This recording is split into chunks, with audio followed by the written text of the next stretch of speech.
Hello everyone, and welcome to the showdown between the Vampire Counts, who are going to be led by Heinrich Kemmler, and the Last Defenders, or the Lizardmen, who are going to be led by Kroq-Gar.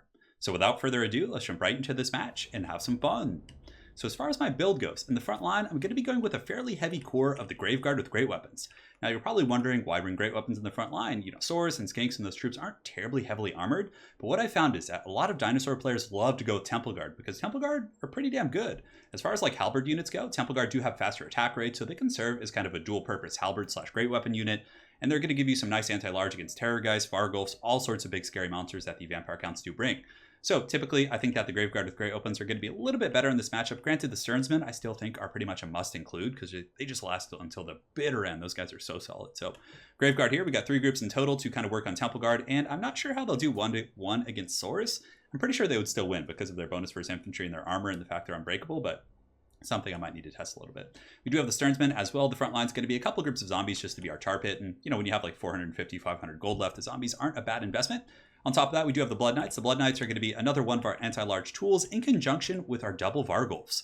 So the VARGHULFs, I think, are actually better than Terrorgeist in this matchup. They can hit, they can move, they're faster, they regenerate. These guys are incredibly annoying to deal with, especially with the healing and giving them Von Hells. These guys do work. So for example, if there's any sort of Bastiladons or Stegodons or even the Feral Carnosaur, these guys can hit and run pretty efficiently as they're very fast, and you can usually run back to the cover of the Blood Knights if things get a little bit messy. So yeah, obviously a Feral Carnosaur will win 1 versus 1 against a VARGHULF, but that's not really the strength of the VARGHULF.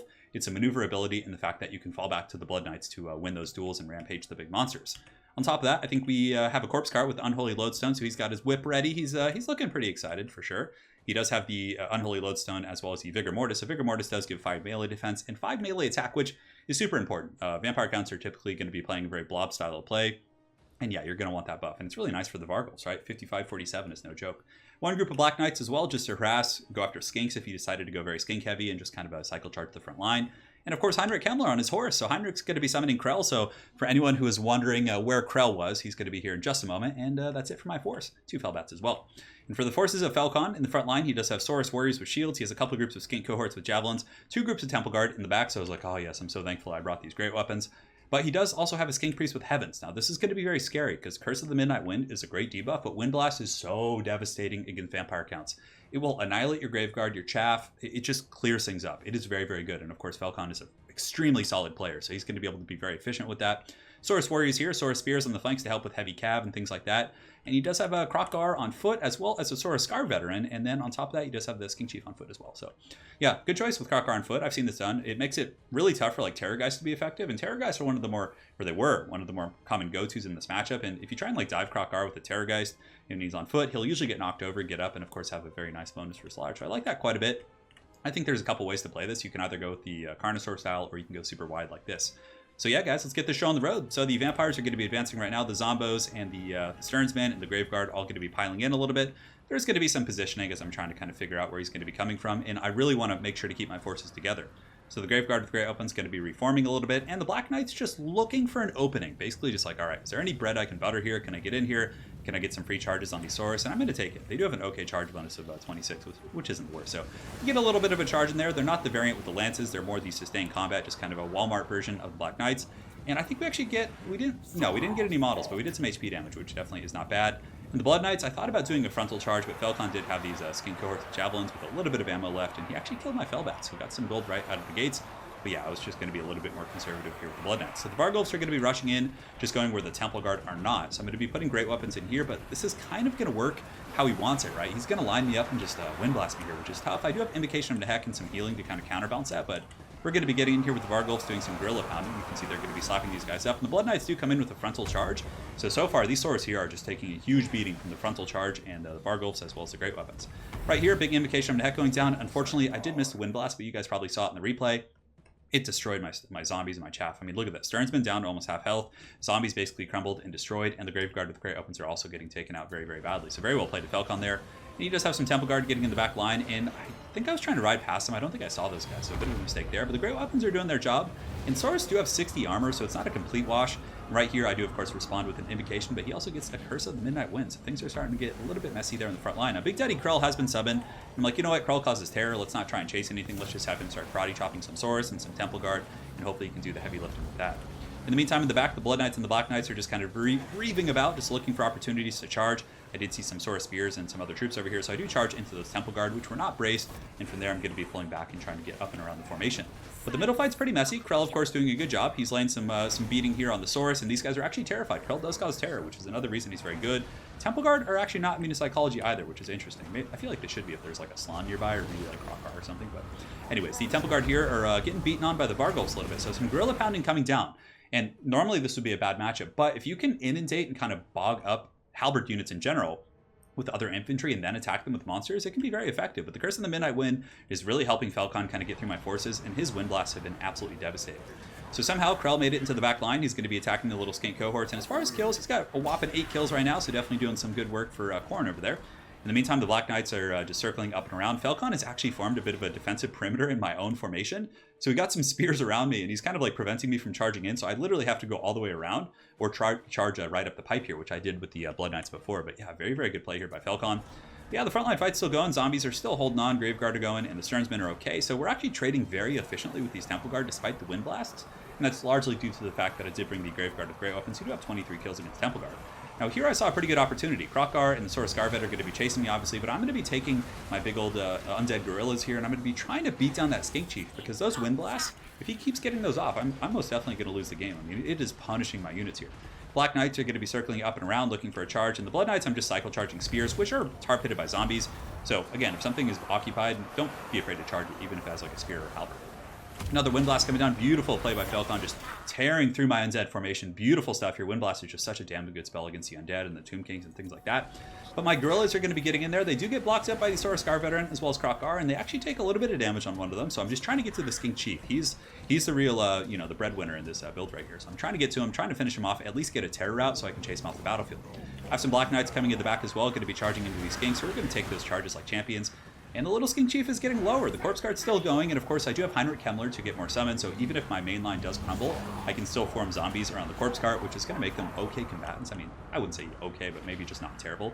Krell in the back is going to be fighting some of these Saurus, and he's up to 19 kills. He's done a pretty good job. I mean, at the very least, Krell has been a presence. He's terror routed a couple things, and yeah, he's just been, you know, he's occupying the attention of my opponent's forces. So we are able to finally break that Skink Chief right there. Cold Blood does get popped, which is going to help salvage his leadership, and I'm going to be trying to chase him with my Gorillas, but for some reason, I think he's able to rally here. He's actually terrified, but yeah, he's steady now, so he does come back. So it looks like the Cold Blood was able to kind of keep him from running away, despite the fact that I actually did chase him, but we're going to do our best to finish this guy off. And at this point, I was like, I think it's worth it. I think we stay and fight because obviously Crockar and the Scar Veteran are going to, you know, poke me and do some good damage, but I think getting rid of that Wind Blast, which has been so devastating, is going to be 100% worth it. Over here on this part of the battlefield, the dinosaurs are winning. It looks like the Graveguard with great weapons are just straight up being outnumbered and beaten down by two groups of Saurus. Actually, it looks like 3, so there's some spears over there as well. I think he did get a rear charge with that.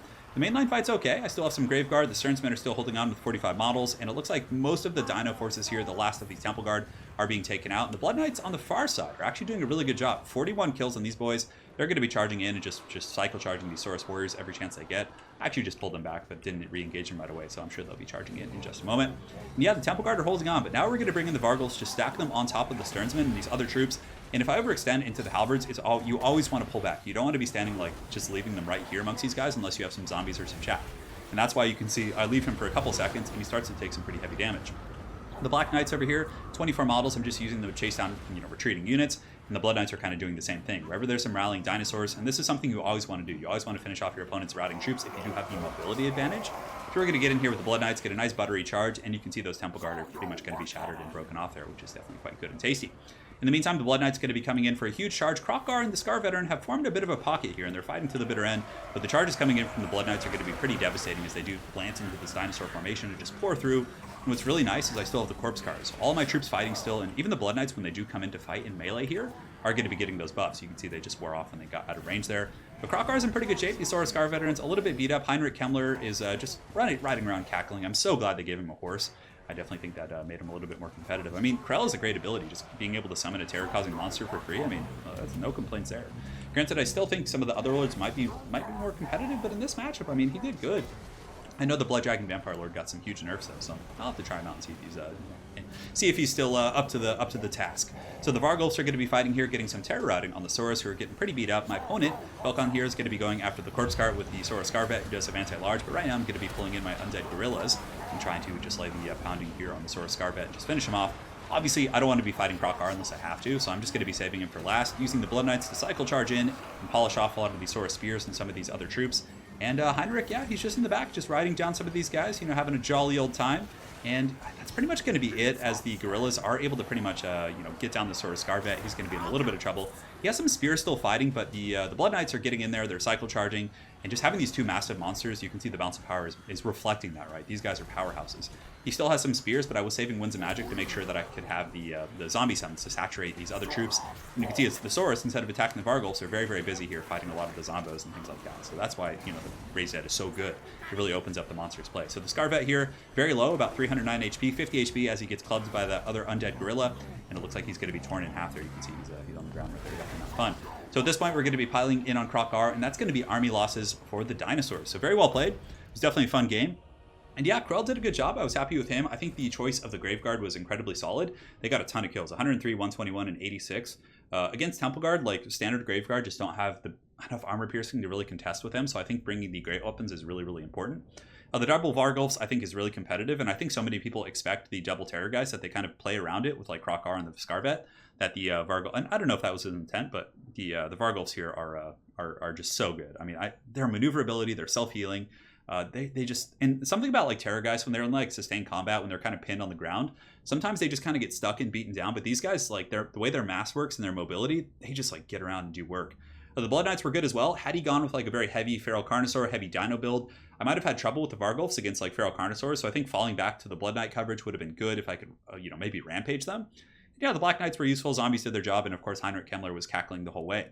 As far as Falcon's army, I think it was solid. I mean, it was a close game. I think that the Wind Blast play was insane. I mean, he's so good at casting those. It was just right down the pipe every time and just shreked my front line. Thankfully, we had invocations to kind of counterplay it, but even still, the damage he was getting was outweighing, you know, the healing, I think. So that was really cool. Krokgar and the Saurus Scarvet on ground, I think that's, you know, it's not a bad choice, especially against Terrorgeist and things like that. And obviously Temple Guard and the Wind Blast can usually outgrind the vampire counts, but I think the VARGHULFs were able to kind of counter that play a little bit. So anyways, very well played to my opponent, Falcon. We actually played quite a few games. This was the first of, I think, like 4 or 5 games we played. And man, there were some really, really good games in there. So stay tuned, guys. I'm going to be posting all those games. And hopefully you guys enjoyed this Vampire Count versus Last Defender Showdown. See you guys next time.